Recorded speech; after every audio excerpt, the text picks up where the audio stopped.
and I was watching this video about like an artist that lost something in the airport.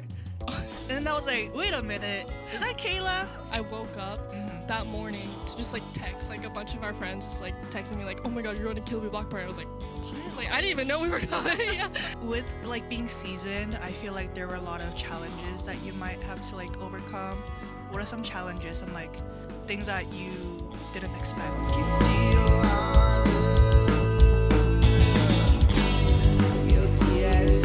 Hey guys, welcome back to our AKA podcast. Today we have Hi, I'm Kayla, also known as Kayla Plays Bass or K1A Plays Bass. as a bassist for Lapid Yes. and the Faye, booked and busy. Yep. Tell us a little bit about different mindsets that you have when you are with like different bands.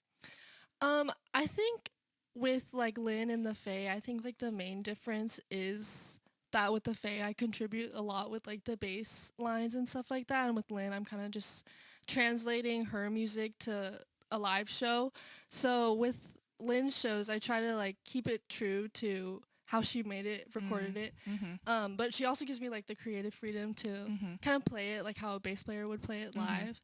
And with the Faye, I think it's just like a lot of fun just because I get to experiment and there's like no like set bass line that I have to follow, and I kind of just like improvise low key like every show. Oh, really? Okay, you heard it here first. She will be raw dogging tonight. I'm gonna raw dog tonight's. And I think you just completed tour maybe like a month ago with Lynn, right? How was Yes. that? It was so much fun. Yeah. I think it's just always surreal to kind of do or kind of like play a bunch of venues that you know I could only like dream of. Yeah. And like I think I was like thinking about it last night. Like it kind of never gets old. Like just being like a professional like touring musician. Like that's so like weird to think about. I feel like.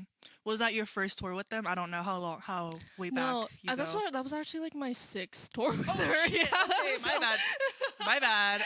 Okay. Yeah, but this is like our second like headline tour, and it was like okay. yeah, it was like 6 weeks of touring, so it was like a pretty long tour. I was on TikTok one day and I was just like scrolling, and I was watching this video about like an artist that lost something in the airport. And then I was like, wait a minute, is that Kayla?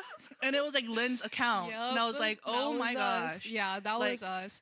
Yeah, so in that video, that was our first time flying to Europe, and we had a layover in Frankfurt trying to go to Berlin. Yeah. And I guess our playback rig, which is like the show, it's how we get pretty much like the tracks into our ears and like the tracks into like the audience's ears. So that playback got left at our first layover. Yeah. So when we went to Berlin, that was the only bag that was missing, and it was like the most important bag. Yeah.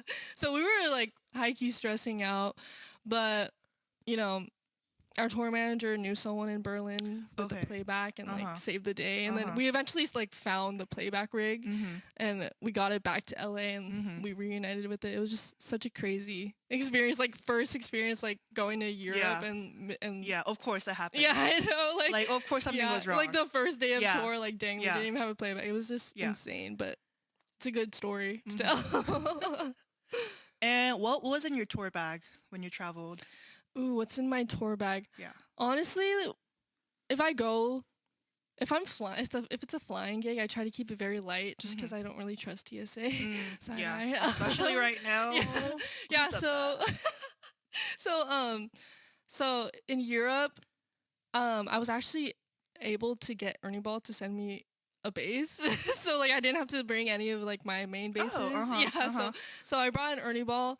And then I bring like a couple pedals. I bring like a tuner pedal and like a compressor, and I also brought an octave pedal. Yeah, so I just try and keep it really light, and then like my in-ears, and that's it. Like my rig is like very easy and condensed, and I try to keep it that way. Compared to like maybe your first tour, what's like the biggest lesson that you learned from touring, going to different places, different venues? Let's see. I think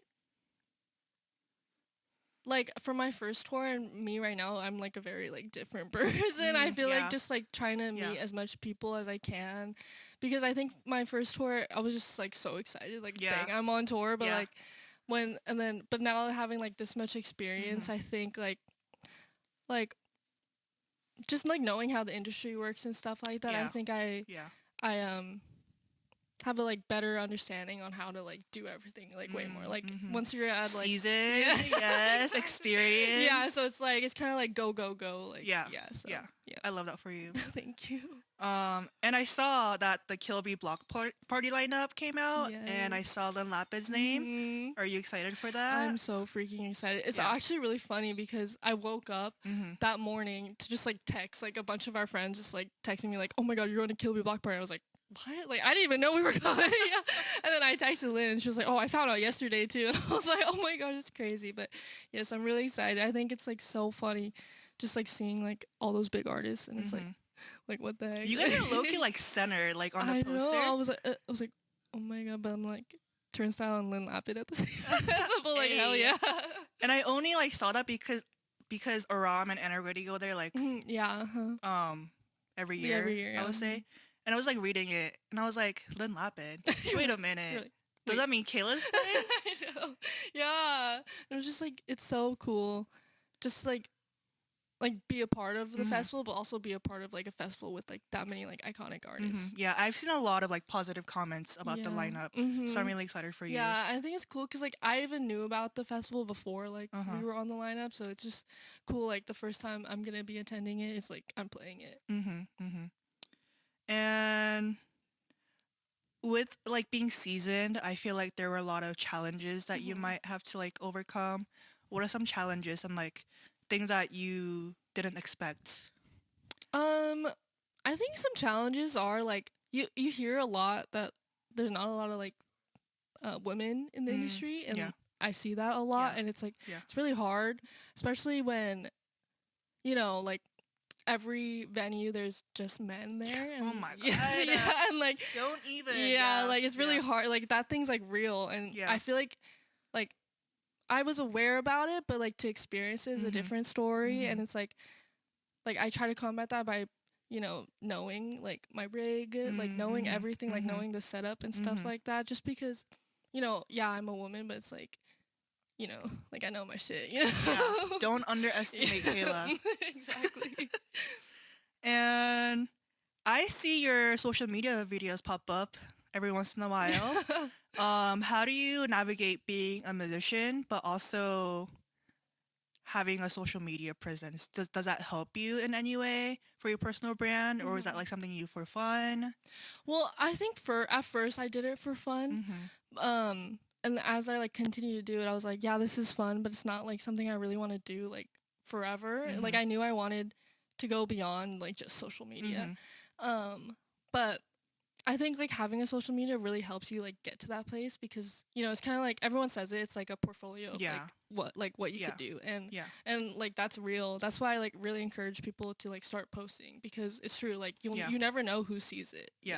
And I heard that at one point you were trying to manage Aram's on the calendars. I don't know what happened to that, because he kind of I don't really see off. him.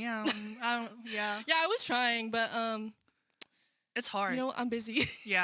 Social media, it's actually a lot more work than people think. I think that's what I think the reason why I like did well in it is because I did it for fun. It wasn't very like strict, and like and I was like really young when I started. I was like 17 when I first. Oh my god. Yeah. So, how old are you now? I'm 22. Oh my gosh. Yeah. Okay. Yeah, so like I think it's just you want to like have that balance. Like you want to have fun with it, but you also want to like take it seriously, but like it's a balance.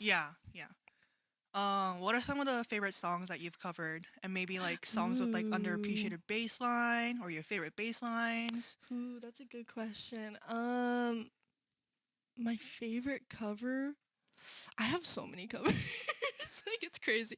I think my recent one I did, the Renee Rapp song. Across. I think I like you better across the country. Yeah. Like that one. That one was really fun to learn. Just like I don't know. Like bass is so underrated.